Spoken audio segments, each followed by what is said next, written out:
Luto na ang ating simpleng apritada dito sa probinsya mga idol.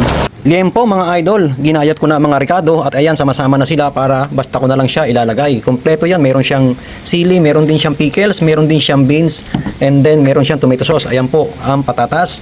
Yan, kompleto ricado, may mamasitas at saka ito nga po ang lulutuin natin ngayon ay liempo mga idol. Halina't samahan nyo ko. Simpleng apritada lang ang lulutuin natin mga idol. Ito ang puti ng kawaling gagamitin natin. Ayan mga idol at simulan natin ang pagluluto. Lagyan na natin ng mantika mga idol. Ayan, mantika muna ang una. Ang ganda ng sandok na gamit ko mga idol, purong stainless at solid oh. Lagyan na natin ang bawang. Wow. Laging nauuna ang bawang. Ilagay na rin natin mga idol ang sibuyas. Simpleng luto lang mga idol ang ating gagawin. Pero sabi nila, minsan kasi nagluto na ako nito, masarap daw ang luto. Ilagay na natin ang liempo mga idol. Minsan kasi mga idol mayroong matigas ang karne kaya kailangan natin siyang unahin. Kaya laging inuuna kong ilagay ito. Sangkot siya muna para kahit matigas ay malabog siya. Lagyan natin mga idol ng kaunting asin.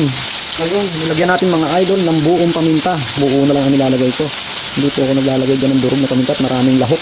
Kaya sinasangkot sa natin muna ng ganyan para siya ay bahagyang magisa. Lumalabas ang aroma ng kanyang ricado para malasa ang luto. Kung medyo matigas ang karne mga idol ay lagyan po natin ng tubig. At hayaan natin siya dyan na umiga sa kanyang tubig para magsabay-sabay ang luto ng ricado dahil po pag matigas ang karne, malalabog ang ricado, ang karne ay matigas. Kaya ganyan po ang ginagawa ko mga idol. Dahil medyo malambot na ang karne mga idol ay pwede na natin ilagay itong carrots. Ayan para sabay-sabay na ang luto nila ngayon dahil napalambot na natin ng konti ang karne. Dinamihan natin sa gayan mga idol dahil yan ang kailangan natin kainin, yung carrots. Ilagay na rin natin mga idol ang kanyang rinong pangpalasa.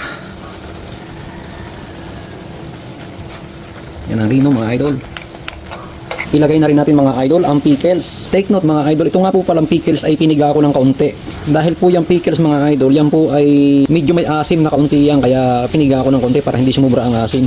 At isabay na rin natin mga idol sa kanya itong beans. Yan. Ilagay na rin natin mga idol ang mamasita oyster sauce. Ito masarap ito. Isabay na natin mga idol itong siling lara. Ayan ginayat ko na po yan mga idol ang siling lara. Pagkatapos haluin na natin. Wow. Pasarap na ng pasarap ito mga idol. Sa pagluluto ko ng ganito mga idol ay madalang po ako maglagay dito ng ng laurel. Dahil yung po ay may sunok ang lasa niya na parang pampaumay sa kumakain. Napapasarap naman natin ang luto na to kahit wala ang laurel. Hindi po talaga ako naglalagay noon. Dahil yung po ay minsan nakakaumay ang lasa. Yung sa halip nakakakain ka na madami ay konti na lang nakakain dahil sunok na amoy ng laurel. Pwede na natin ilagay mga idol dito ang tomato sauce. Samahan natin mga idol ng kaunting magic sarap. Yan. Ilagay na rin natin mga idol ang patatas. Wow. Ayan at pagkatapos nga po mga idol ng ilang minuto ay ito na. Wow. Ang sarap nito mga idol. Luto na ang ating simpleng apritada dito sa probinsya mga idol. Kain na kayo mga idol.